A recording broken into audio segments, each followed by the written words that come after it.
Mateus capítulo 14, versos 22 a 33, se você puder colocar-se em pé, por gentileza. Vou ler até o verso 32. Mateus capítulo 14, versos 22 a 32. E logo ordenou Jesus que os seus discípulos entrassem no barco e fossem adiante para o outro lado enquanto despedia a multidão. E despedida a multidão, subiu ao monte para orar à parte. E chegada já à tarde, estava ali só. E o barco estava já no meio do mar, açoitado pelas ondas, porque o vento era contrário. Mas à quarta vigília da noite, dirigiu-se Jesus para eles, andando por cima do mar. E os discípulos, vendo andando sobre o mar, assustaram-se, dizendo: é um fantasma, e gritaram com medo. Porém Jesus lhes falou logo, dizendo: tende bom ânimo, sou eu, não temais. Respondeu-lhe Pedro e disse: Senhor, se és tu, manda-me ir ter contigo por cima das águas. E ele disse: vem. E Pedro, descendo do barco, andou sobre as águas para ir ter com Jesus. Mas sentindo o vento forte, teve medo, e começando a ir para o fundo, clamou, dizendo: Senhor, salva-me. E logo Jesus, estendendo a mão, segurou-o e disse-lhe: homem de pequena fé, por que duvidaste? E quando subiram para o barco, acalmou o vento. Nosso Deus, tua igreja, teus filhos, encontram-se reunidos diante do Senhor nessa noite. Nós temos a tua palavra santa aberta diante de nós. E nós necessitamos, Pai, que o teu Espírito Santo nos conduza dentro da tua verdade, alimentando-nos pela tua verdade e nos conduzindo a Cristo. O nosso desejo é que o nome do Senhor Jesus seja glorificado em nosso meio. E é no nome dele que oramos. Amém.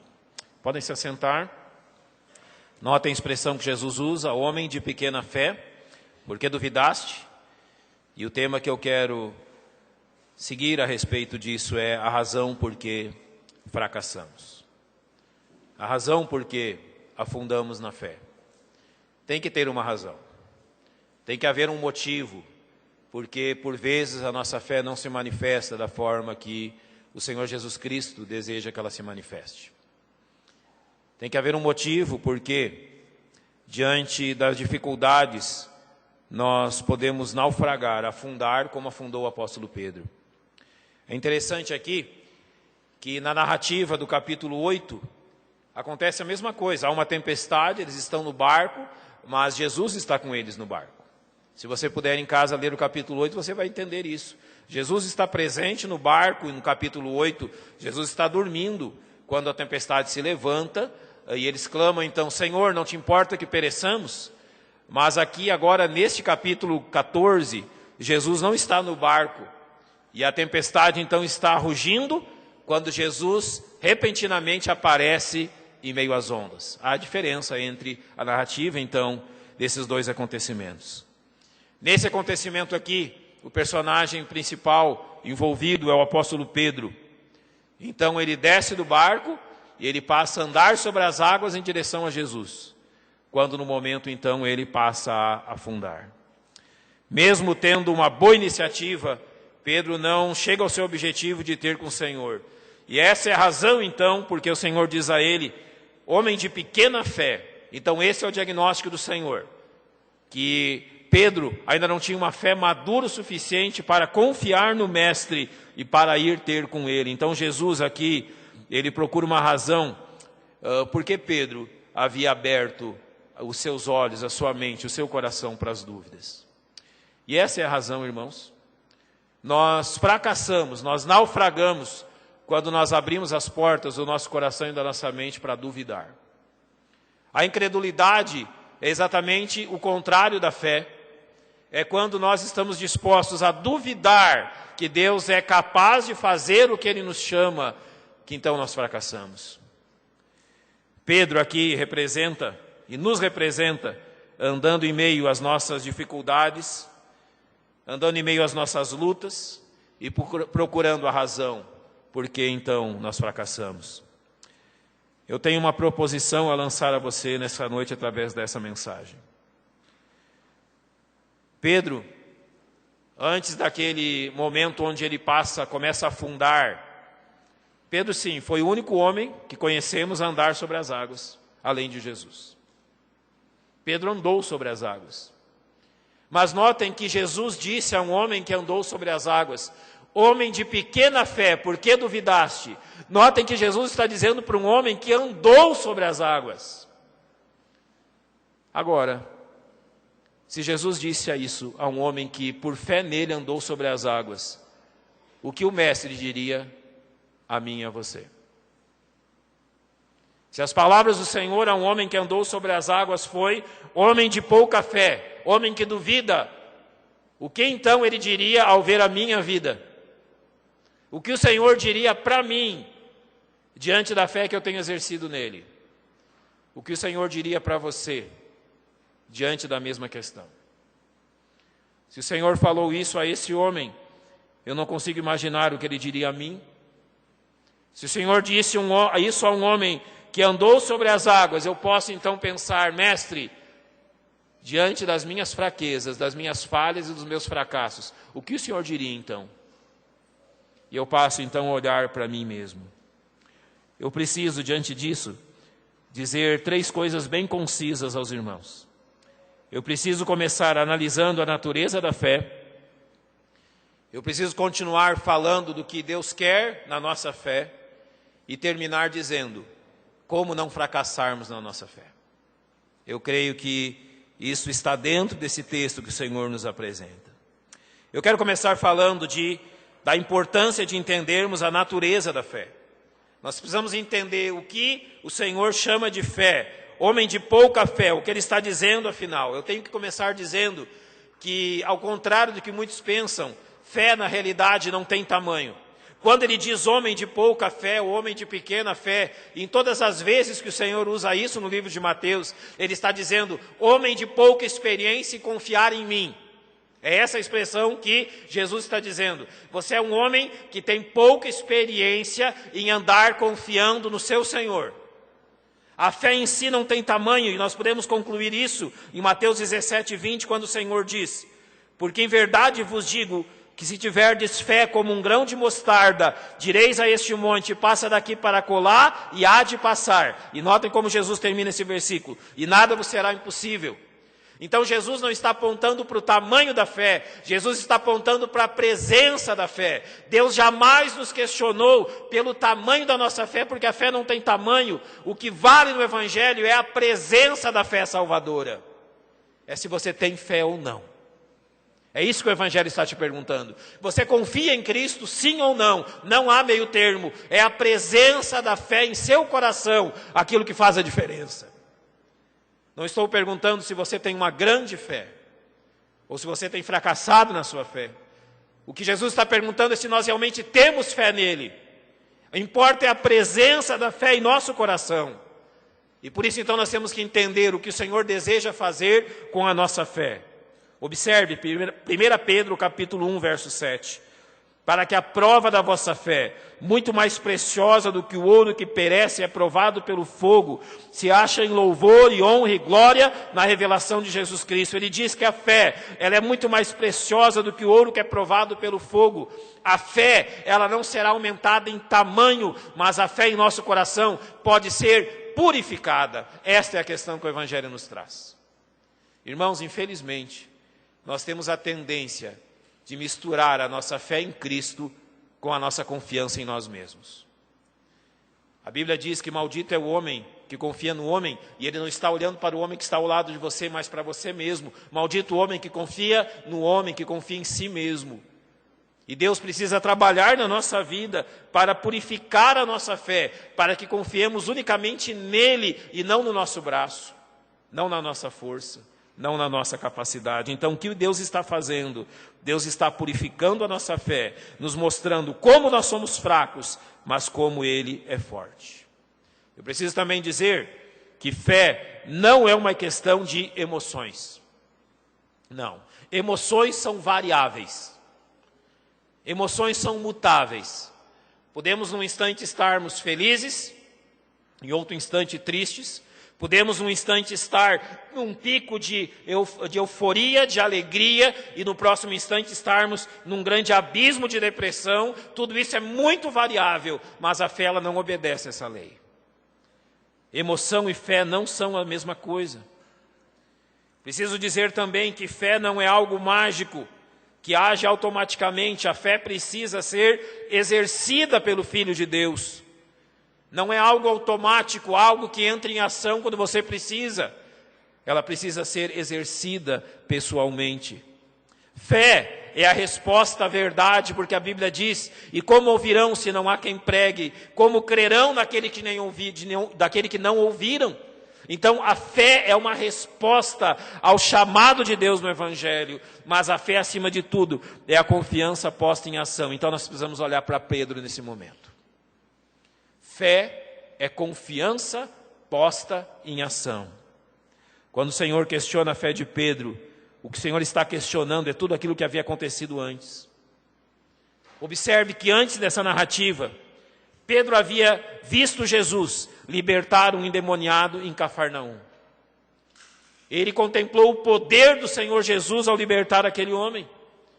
Pedro contemplou o poder do Senhor Jesus quando ele curou a sua sogra, quando ele curou a sogra de Pedro, dentro da família de Pedro. Pedro contemplou o poder do Senhor Jesus quando ele curou paralíticos, quando Jesus curou o servo do centurião, quando Jesus ressuscitou o filho da viúva de Naim. O que Jesus estava dizendo para ele no momento onde ele está afundando no mar é: você não lembra de nada disso? Você não é capaz de lembrar de nenhum desses acontecimentos? Se eu ressuscitei aquela criança, se eu curei alguém na sua família, se eu ressuscitei pessoas, eu curei endemoniados, libertei endemoniados, eu curei pessoas paralíticas, eu fiz grandes milagres, você acha que eu sou incapaz de fazer o que você ande sobre o mar? O que Jesus está dizendo a ele: você esqueceu de tudo isso. Sabe por que nós fracassamos? Porque nós esquecemos das coisas que Deus já fez. Irmãos, nós temos um livro nas nossas mãos que você pode ler todos os dias, que você pode tê-lo em sua casa, que você pode levá-lo para o seu trabalho, que você pode levar para a escola, você pode andar com liberdade com ele na rua, você pode usar aplicativos onde ele está gravado e você pode ouvi-lo enquanto você dirige para o trabalho, para qualquer lugar. E esse livro está nos dizendo de tantos e tantos milagres que Deus operou, de tantas e tantas maravilhas que Deus operou, de tantas e tantas coisas impossíveis que Deus fez. E no momento que nós precisamos confiar nele, nós esquecemos de tudo isso. Nós simplesmente esquecemos das coisas que Deus já fez. E ao invés de confiar no Senhor, nós então nos permitimos controlar pela situação que vivemos. Pedro, ele se permitiu controlar a imagem apavorante das ondas. O barulho que trazia medo do vento. Pedro se permitiu que as suas emoções o controlassem e não a sua fé. Se ele continuasse a confiar em Cristo, aquilo não teria acontecido. Pedro tinha que se lembrar daquilo que ele sabia. Foi Pedro que disse: tu és o Cristo, o Filho do Deus vivo. Ele sabia quem era Jesus. E ele tinha que aplicar o que ele sabia, a situação que ele estava vivendo. Nós fracassamos na fé quando esquecemos quem é o nosso Deus. Nós fracassamos na fé diante das dificuldades quando esquecemos promessas, como a de 1 Coríntios capítulo 10, verso 13, que diz: não veio sobre vós tentação, aqui num sentido de provação, senão humana. Mas fiel é Deus, que não nos deixará tentar acima do que podeis. Antes, com a tentação, dará também o escape, para que a possais suportar. É como se Jesus estivesse dizendo para Pedro: Pedro, eu andei sobre as águas e você pode também. Pedro, eu estou aqui e você pode. Jamais diante das dificuldades, jamais diante das circunstâncias, esqueça que junto com a provação, Deus já enviou a resposta. Deus já enviou a libertação. Irmãos, o nosso problema, sinceramente, é que nós temos nos esquecido de Deus. Esquecido das promessas de Deus. Esquecido-se do poder de Deus e da presença do Senhor Jesus em nossa vida. Jamais se esqueça disso. Jamais se esqueça daquilo que Deus já fez por você. Jamais se esqueça daquilo que Deus tem realizado pela sua vida. Jamais se esqueça daquilo que você está lendo na palavra de Deus, que Deus já fez. Se Ele fez uma vez, Ele pode fazer de novo. Não tenha dúvida nenhuma disso. Falando isso, eu preciso também dizer aos irmãos que Deus permite condições que provem a nossa fé nele. Sim. Não olhe para as provações como um problema. Se você observar isso que aconteceu com Pedro e pensar, olha, que vergonha. Os jovens dizem, não é? Que mico que Pedro pagou. Não pense assim. Nenhuma desses acontecimentos que podem parecer um fracasso, no final são. Nosso Deus é especialista em transformar fracassos em vitórias. Creia nisso. O nosso Deus é um especialista em transformar aquilo que pensamos ser grandes derrotas em grandes vitórias. Lembre-se sempre disso. Deus, Ele permite condições que provem a nossa fé. E eu quero que você observe uma coisa a respeito desse texto.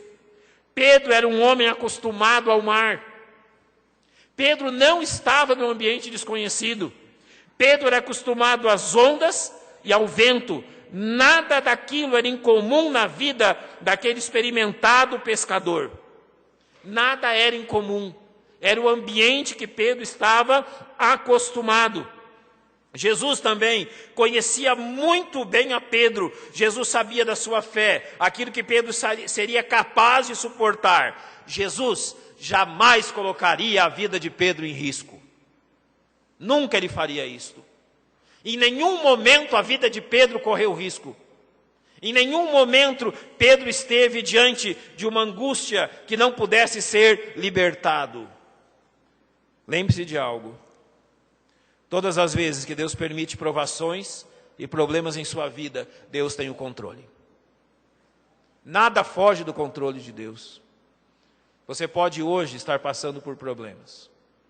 Você pode hoje estar passando por lutas, mas eu quero que você saiba, Deus tem o controle delas. É a Bíblia que está dizendo. Não há provação senão humana, mas Deus é fiel. Deus tem o controle sobre todas as coisas. Deus estava no controle enquanto Pedro afundava naquele mar. Mas observe algo. Tiago 1,2 diz assim: bem-aventurado o homem que suporta a tentação, porque quando for provado, receberá a coroa da vida, a qual o Senhor tem prometido aos que o amam. Notem que as provações são um meio de glorificarmos ao Senhor Jesus. As provações são um meio de rendermos glória ao nosso Deus. Jamais considere a provação como algo realmente mal na sua vida. Jamais considere que aquilo que o Senhor colocou diante de você é algo que vem para te prejudicar. Jamais pense assim. Filipenses 1,29 diz de forma clara: porque a vós, a todos nós aqui, foi concedido em relação a Cristo, não somente crer nele, como também padecer por ele. Ou seja, nós temos o privilégio, como filhos do Senhor, não somente de exercer a nossa fé em Cristo, mas até mesmo de sermos provados, de passarmos por dores, por amor ao nosso Senhor. Foi o nosso Senhor que disse em João 16:33, no mundo tereis aflições, mas tende bom ânimo, eu venci o mundo. Devemos nos lembrar disso. Em Atos 14:22, a Bíblia diz: pois que por muitas tribulações nos importa entrar no reino de Deus. Mas agora permita-lhe dizer, qual é o problema quando passamos por isso? Você lembra das provações de José? O que você acha que passou na mente de José enquanto José estava no cárcere? Vamos regredir um pouco. O que passou na mente de José enquanto José estava naquela cisterna, colocado lá pelos seus irmãos? O que passou na mente dele quando os mercadores vieram e os seus próprios irmãos o venderam? O que passa na mente dele quando ele é feito escravo? Quando então tudo vai bem, ele está na casa de Potifar e por uma mentira da mulher de Potifar, ele vai para a prisão. Nós temos uma tendência grande de desanimar. Nós temos uma tendência grande de perguntar assim: onde está o meu Deus quando eu mais preciso dele? Onde está o meu Deus quando eu mais preciso que Ele manifeste a sua presença? Olhe, Deus não precisa manifestar-se nem audivelmente, nem visivelmente a você para que Ele prove que está ali. Ele já prometeu na sua palavra. Deus, Ele está sempre conosco, nos sustentando e cuidando, independente das circunstâncias. Você já pensou em Moisés? Quando nem sabia ainda de nada, a sua vida corria risco de ser morto por um decreto de Faraó. Depois Moisés andou por 40 anos num deserto, quando tentou pelas suas próprias mãos libertar o povo de Israel. São 40 anos. 40 anos cuidando de ovelhas. 40 anos numa terra árida. E Moisés pode ter perguntado: Senhor, onde o Senhor está? Aonde o Senhor está que eu não lhe vejo? Daniel, ele foi tão jovem, ele viu a sua nação e a sua cidade serem destruídas por Nabucodonosor. Tão jovem foi levado para a Babilônia para viver como um escravo. Tão jovem foi provado diante das iguarias do rei. Deus o abençoou. E quando tudo parecia bem, pelo fato que ele orava 3 vezes ao dia ao Senhor, ele enfrenta a maior provação da sua vida. Aonde está o Senhor na cova dos leões? Aonde está o Senhor quando estamos na fornalha? Mas que bênção é que quando os amigos dele estão na fornalha, o rei olha e ele não vê mais 3 homens ali. Ele vê quantos? 4. Deus estava com eles. Jamais pergunte: onde está o Senhor quando eu mais preciso dele? Aonde está o Senhor quando as coisas estão dando erradas comigo? Onde está o Senhor quando há doenças, quando há lutas, quando somos injustiçados? O Senhor está no lugar dele. Ele nunca abandonou o seu posto. O Senhor nunca mudou de lugar. Ele continua sendo Deus supremo e eterno, assentado no seu grande e sublime trono. O Deus 3 vezes santo, que nunca muda e nunca mudará. E para afirmar isso, o Novo Testamento diz que Jesus Cristo é o mesmo. Quando? Ontem, hoje e será para todo sempre. As nossas provações não mudam quem é o nosso Deus.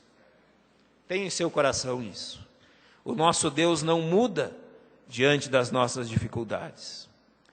Então, para completar, eu prometi aos irmãos ser conciso nisso, e vou ser. Eu quero completar dizendo: o sucesso na vida cristã está ligado ao fato de jamais tirarmos os olhos do Senhor Jesus.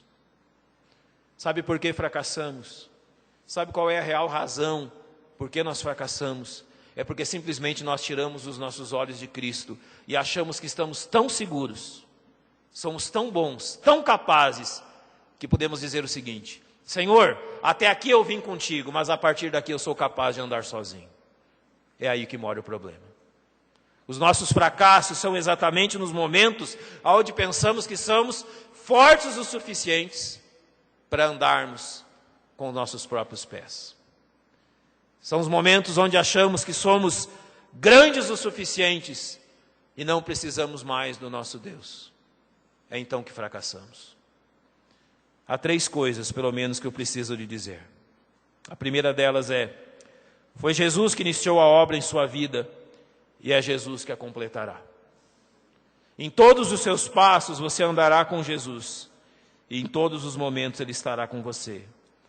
Eu vou dizer-lhes que o versículo que mais toca o meu coração na palavra de Deus, o versículo preferido que eu tenho na palavra de Deus, é este de Filipenses 1,6. Tendo por certo mesmo isto, que aquele que em vós começou a obra, a completará até o dia de Cristo. Foi Ele que começou, Ele que terminará. Então não tente andar sozinho.